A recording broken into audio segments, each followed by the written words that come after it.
I'm doing this for you. And for Mike, too, I guess. Though I don't think there's much I can do to help him at this point. I suppose I should, provide some background information first. I'm a sophomore in a fairly good university in Boston. No, not MIT or Harvard, but still one that's a bit of a chore to get into. My freshman year, I had the option to live in honors housing and decided to roll with it. After all, at least the people would be interesting. Whatever arcane algorithm they used to process roommate requests took in my preferences and spat out the name of my future roommate. Mike. Just another random honors kid from St. Louis.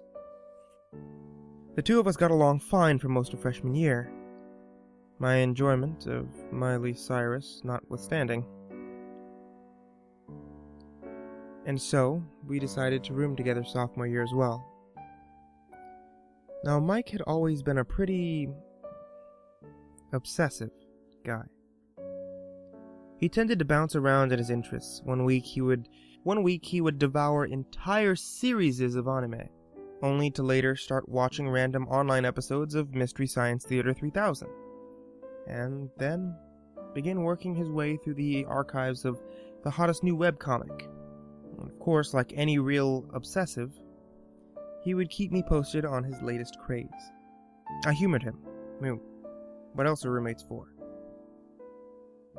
One day, earlier this week, he started telling me random scary stories. You know, those random things that you find on message boards. I think his main source ended up being some site called MrCreepyPasta. I never understood why pasta could be creepy, but whatever.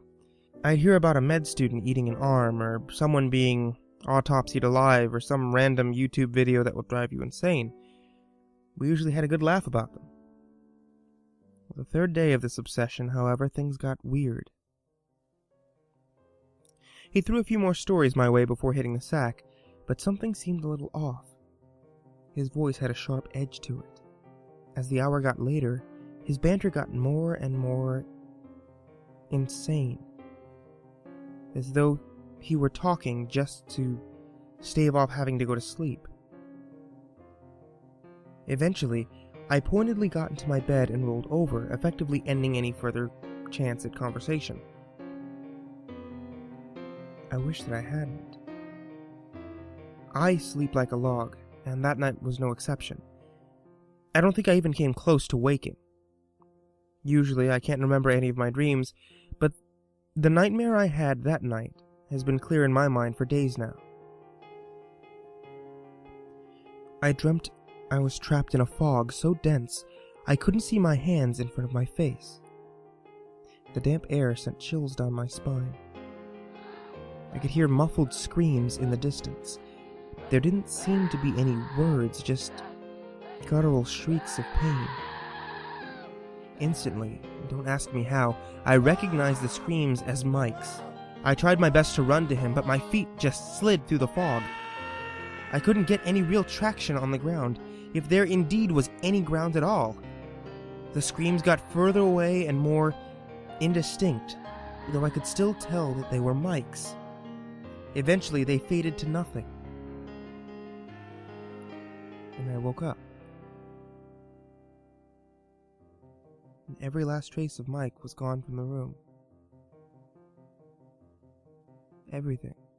His laptop, his sheets, the official zombie survival guide poster on the wall, the heap of trash he let accumulate on his side of the windowsill, everything.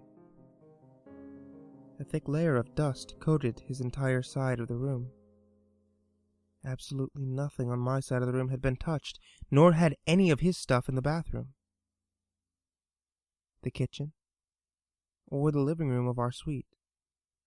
Only in the bedroom had anything been taken. I couldn't believe it. I prayed that it was a dream. I pinched my elbow until the skin was red, until my fingernails drew blood. When I didn't wake up, I quickly dialed campus security, who quickly brought in the Boston Police Department.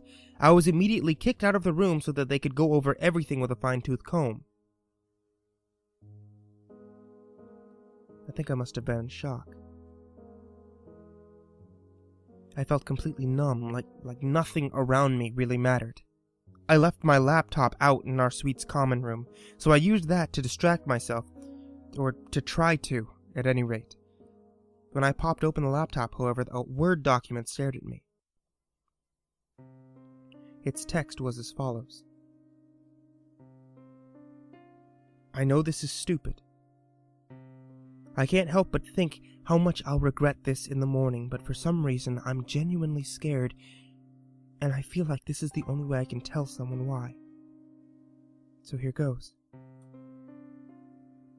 I was scouring the net for short horror stories, rituals, tales of scary places and the like, and I came across this warning. I guess it was. I won't say what, and I won't say where, for fear of you finding it yourself.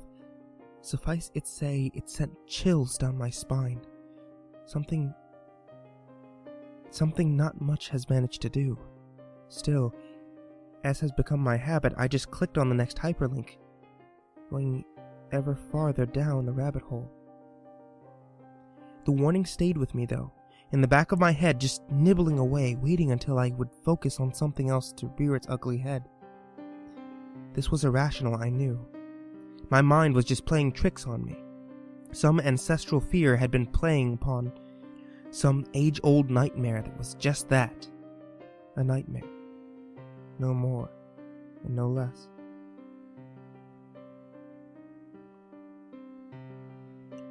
But that didn't make the fear go away. Only when I looked at the clock to see how long I had until you got back that it dawned on me. I had passed the time allotted me by the warning to stop what was coming. Any vagueness is out of concern for you, I promise. And then the real anxiety kicked in. My palms started to sweat, and my eyes refused to stay closed for more than a second at a time. All my hair stood on end, and I could feel my heart rate start to increase. Instantly, I knew that the warning had been real, and I had failed to heed it. My time was limited.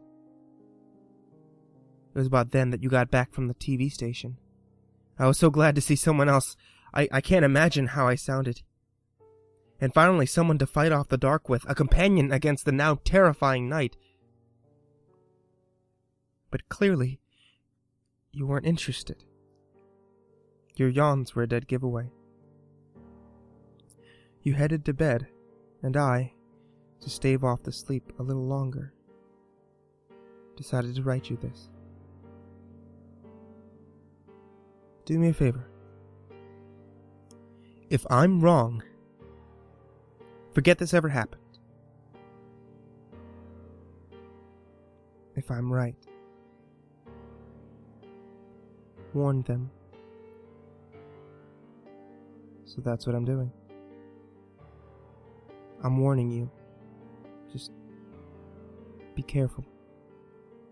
Next time that you go on an archive binge at MrCreepyPasta, or start checking the horror thread of your favorite discussion board, or even just try Googling creepy stories.